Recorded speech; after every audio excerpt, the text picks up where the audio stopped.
ഡൽഹി ഹൈക്കോടതി judge justice Yashwant വർമ്മയുടെ വസതിയിൽ പണം കണ്ടെത്തിയ സംഭവത്തിൽ പോലീസ് ഉദ്യോഗസ്ഥരുടെ മൊബൈൽ ഫോണും പരിശോധിക്കും. തീപിടുത്ത വിവരം അറിഞ്ഞ് ആദ്യം എത്തിയ ഉദ്യോഗസ്ഥരുടെ ഫോണുകളാണ് ആഭ്യന്തര അന്വേഷണ സമിതി പരിശോധിക്കുക. തീപിടുത്തത്തിന്റെ കാരണം തേടി ഡൽഹി പോലീസ് ഫയർ സർവീസിന് കത്തയച്ചിട്ടുണ്ട്. ബൽറാം നെടുങ്ങാടി വിവരങ്ങളുമായി ചേരുന്നുണ്ട് ഡൽഹിയിൽ നിന്ന്. ബൽറാം, നേരത്തെ ഫയർഫോഴ്സ് മേധാവിയുടെ പ്രതികരണമായി പുറത്തു വന്നത് അവിടെ ആദ്യം എത്തിയത് പോലീസാണ് എന്നുള്ളതായിരുന്നു.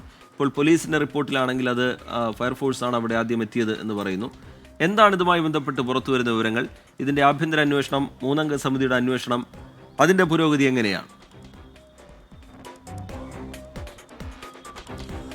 റീജിത്ത് സൂചിപ്പിച്ച പോലെ തന്നെ ഒട്ടേറെ വൈരുദ്ധ്യങ്ങൾ ഈ സംഭവവുമായി ബന്ധപ്പെട്ടുള്ള മൊഴികളിൽ ഉണ്ട് എന്നുള്ളത് തന്നെയാണ് സംഭവത്തിൻ്റെ ദുരൂഹത വർദ്ധിപ്പിക്കുന്നത്. നേരത്തെ ഈ സംഭവത്തിന് തൊട്ടു പിന്നാലെ തന്നെ ഒരു മാധ്യമത്തോട് നടത്തിയ പ്രതികരണത്തിലാണ് ഡൽഹി ഫയർഫോഴ്സ് മേധാവി അതുൽ ഗാർഗ് ഈ സംഭവം നടന്നപ്പോൾ ആദ്യം എത്തിയത് പോലീസാണ് എന്നും നോട്ടുകെട്ടുകൾ കണ്ടെത്തിയതുമായി ബന്ധപ്പെട്ട ഫയർഫോഴ്സ് യാതൊരു റിപ്പോർട്ടും സമർപ്പിച്ചിട്ടില്ല എന്നും അറിയിച്ചത്. അത്തരത്തിലൊരു സംഭവം റിപ്പോർട്ട് ചെയ്യപ്പെട്ടിട്ടില്ല എന്ന് തന്നെയായിരുന്നു അദ്ദേഹം വ്യക്തമാക്കിയത്. അതേസമയം ഈ സംഭവത്തിൽ പോലീസ് നൽകിയിരിക്കുന്ന report New Delhi DCP Delhi police കമ്മീഷണർക്ക് നൽകിയ റിപ്പോർട്ടിൽ വ്യക്തമാക്കുന്നത് ഈ സംഭവം അറിഞ്ഞ് പോലീസ് അവിടെ എത്തുമ്പോൾ 2 യൂണിറ്റ് ഫയർഫോഴ്സുകൾ അവിടെ ഉണ്ടായിരുന്നു എന്നുള്ളതാണ്.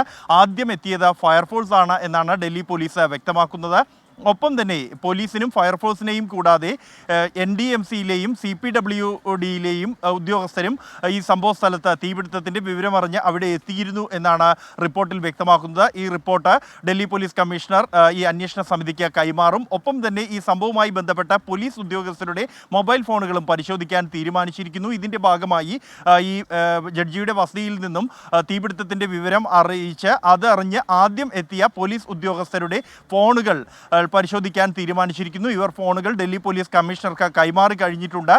അത് ഒരു CI റാങ്കിലുള്ള ഉദ്യോഗസ്ഥൻ, 2 SI റാങ്കിലുള്ള ഉദ്യോഗസ്ഥർ, ഒരു ഹെഡ് കോൺസ്റ്റബിൾ, ഒരു കോൺസ്റ്റബിൾ റാങ്കിലുള്ള 5 പേരുടെ മൊബൈൽ ഫോണുകളാണ് പരിശോധിക്കുക. ആഭ്യന്തര അന്വേഷണ സമിതി നേരത്തെ തന്നെ ജഡ്ജിയുടെ ബന്ധുക്കളുടെയും ഒപ്പം തന്നെ സുരക്ഷാ ജീവനക്കാർ അടക്കം അവിടെ ജോലി ചെയ്തിരുന്ന മറ്റ് ആളുകളുടെയും മൊബൈൽ ഫോൺ വിവരങ്ങൾ ശേഖരിച്ചിരുന്നു. ഇതിനോടൊപ്പം ഈ മൊബൈൽ ഫോണുകളും പരിശോധിക്കും. ഇതിൽ ചിത്രീകരിച്ച ദൃശ്യങ്ങൾ ഉൾപ്പെടെ പരിശോധിക്കും എന്നാണ് അറിയാൻ കഴിയുന്നത്. ഒപ്പം തന്നെയാണ് ഈ സംഭവത്തിൻ്റെ തീപിടുത്തത്തിൻ്റെ കാരണം എന്ത് എന്നുള്ളത് ഇതുവരെയും വ്യക്തമല്ല. അത് തേടിക്കൊണ്ട് ഫയർഫോഴ്സിന് ഡൽഹി പോലീസ് കമ്മീഷണർ കത്തയച്ചിട്ടുണ്ട്.